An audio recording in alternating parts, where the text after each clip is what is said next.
Yo, what's up chefs? Hope you're having a good time in the dungeons today. In this video, I'm going to be making a top 5 list of the best unique multi-class Warlock builds, as well as providing a brief overview of the default perks, skills, and spells I would make use of with each of them. Let's hop into it. Starting off with number 1, and it is the Staff Mastery Thorns Warlock. This is a build that I've tested rather extensively, and I actually already have a couple of videos on it already. But I can say with certainty that this build is extremely strong when it comes to PvP, and compared to the other builds on this list, it can actually be run on a very low budget. As for the setup for this build, I believe the best loadout would be Staff Mastery, Dark Reflection, Ice Shield, and Robust for your perks, while for the skills, you're going to want to take Arcane Shield plus Savage Roar. While gearing this build, you're going to want to prioritize high magic damage, followed by tankiness, without sacrificing too much movement speed.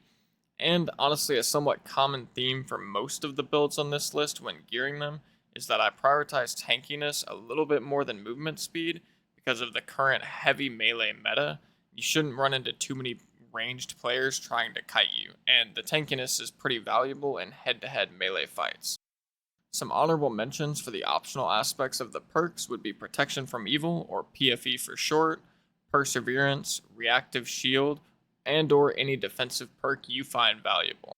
And for Savage Roar, while I do think this skill is insanely powerful and complements the build very well, you could consider dropping it for Sprint if you feel like you are running into a lot of ranged matchups. You could also technically drop Savage Roar for Spell Memory and run a hybrid bonk slash spell build where you take, Ignite for example, but I don't actually believe this version is quite as effective as the purely melee version when it comes to PvP. Moving on to number 2, we have the Divine Warlock, which is going to be using either a Crit Dagger plus Crystal Ball, or you could go with a Crit Dagger plus Heater Shield with a spellbook for your secondary. You could really go either way with this build. I've tested this build with some less optimized versions, and the main reason it ranks below the previous one is because a lot of the power it has comes from you being able to reliably pre-buff before your fights, which does actually make you pretty vulnerable to getting jumped on or crept on by other builds.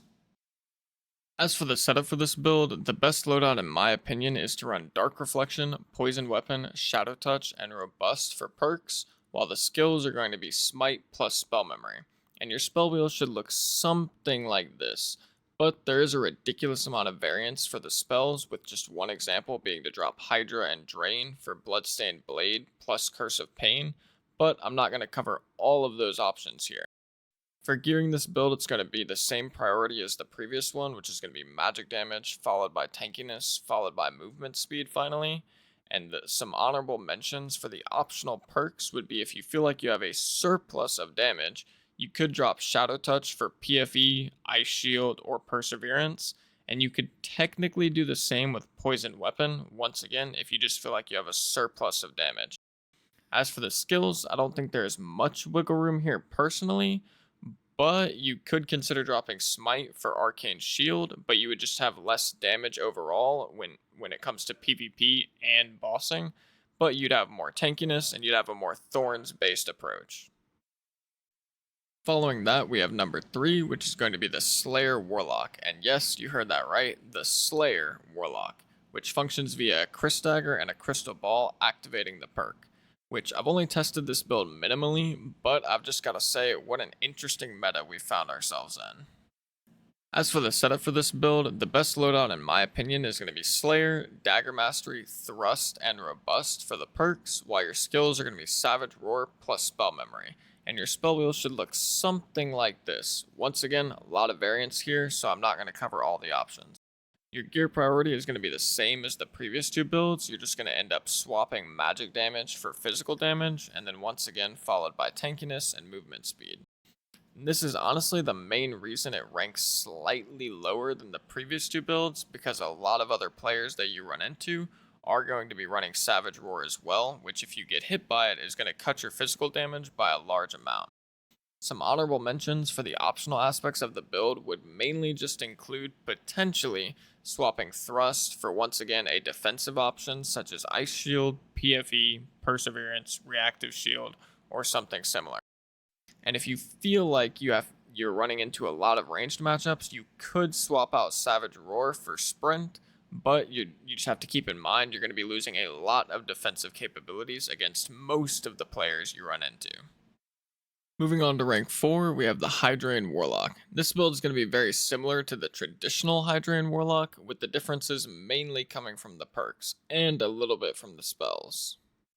As for the setup for this build, I believe the best loadout in my opinion would be Vampirism, Dark Reflection, PFE, and Ice Shield for the perks, while the skills would be Phantomize plus Spell Memory, and your spell wheel should look something like this, actually almost identical to this, with the only real room for variance being that you could drop Fireball for something like Haste / Invisibility, etc. Or if you want to boss effectively, you're pretty much going to have to slot Hellfire here, which will limit your PvP capabilities by quite a bit. The gearing priority, unlike the previous 3 builds, is going to be magic damage, then movement speed, followed by tankiness, since you really want to maintain a high movement speed to at least give you the opportunity to get some spells off during fights, which is quite hard in the current meta / state of the game, assuming you're fighting someone with a good build that's reasonably equivalent in gear to yourself. Just want to quickly mention something about the perks, which is that PFE does not only reduce debuffs such as Poison Weapon, the movement speed penalty from getting hit, etc., but it also cuts the cooldown of your Dark Reflection and Ice Shield in half. Some honorable mentions for the optional aspects of the build, which I don't think there are many, but you could consider swapping Vampirism for Robust once you have enough magical damage to heal effectively from your Hydra with Life Drain without Vampirism. And honestly, there isn't really any wiggle room for the skills, but if you really wanted to, you could try swapping Phantomize for Sprint. But I haven't tried it personally, so I can't really recommend it. Moving on to the final build of the list, and it honestly hurts me quite a bit to have to put it as rank 5 since it has always been my favorite / what I believe to be the most fun style of Warlock to play, and that's going to be the Torture Mastery Warlock. Unfortunately, Caster Lock in general, but specifically Torture Mastery Warlock, is not in a particularly great spot in the current solos meta in my opinion. And while everyone is biased, and I'm no exception, it's not just me that feels this way. Dowsey, someone who I've looked at as primarily a Caster Lock player, has reiterated some of the same sentiments as me, and from what I've seen, has almost entirely dropped the Caster Lock playstyle and is exclusively playing variations of the melee builds I mentioned earlier in the list. I'm not going to go into too much detail, but I think the main 2 reasons why Torture Mastery Warlock isn't in a great spot is because 1, it's a pretty unique build that makes use of magical healing, which doesn't end up having a lot of options from multiclassing to actually enhance the playstyle or power in High Roller at least, and most of the options come from Cleric. And 2, with the recently lowered movement speed cap now being 330, and everyone having access to Sprint and Rage, almost every melee build is either taking one of the 2 or a combination of both, allowing them to rather easily hit the new movement speed cap in solos with their weapons out, which just does not leave much room for kiting or spellcasting in general. Anyways though, as for the setup for this build, the loadout that I've personally found the most success with is going to be Torture Mastery, Vampirism, Overhealing, and Robust for the perks, while the skills are going to be Phantomize plus Spell Memory, and your spell wheel should look almost identical to this with relatively low room for variance, once again same as the last build. You could consider dropping Fireball for Haste or Invis, but if you want to boss effectively, you're pretty much going to have to give this slot up for Hellfire, which is going to reduce your PvP capabilities by quite a bit. Some honorable mentions for the optional aspects of the build would be to consider dropping either Overhealing or Robust for Ice Shield, although I haven't really tested this personally, so I can't necessarily recommend it. And the skills, I think there is pretty much 0 wiggle room, which is a bit unfortunate, but it is just the case right now. That is going to conclude this top 5 builds video, so I hope you guys enjoyed and were able to come away from it with a new build to try out on your Warlock.